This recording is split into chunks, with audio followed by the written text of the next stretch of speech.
The application we're going to use is Inshot. If you don't have Inshot, there's going to be a link in the video description, so you can go and download it over there. Now what we're going to do is to click on video and click on new to create a new project. Then you select the video you want to color grade.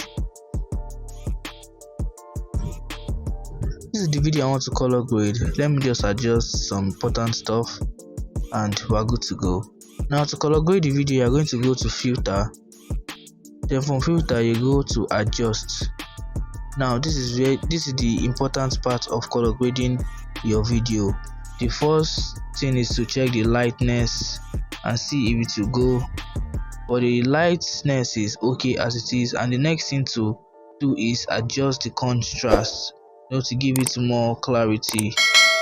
So we're just going to adjust the contrast, and the next thing is to go to your saturation, then you adjust it. As you can see, the video is already changing, and the last but not the least is to come to HSL here, then go to saturation, then you increase it.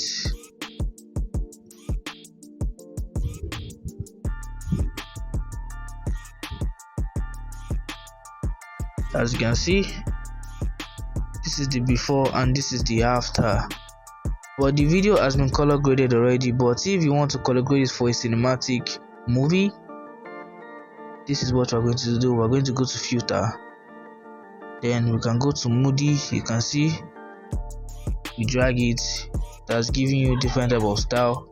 Then we can also go to cinema. Here is cinema.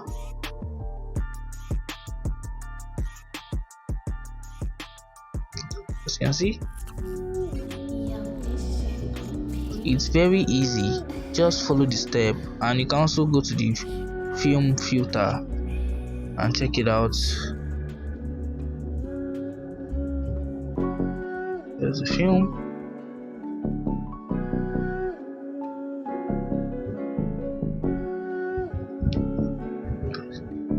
As you can see, our video has been color graded. If you find this video helpful, make sure you like, subscribe and turn on post notifications. I'll see you in the next one.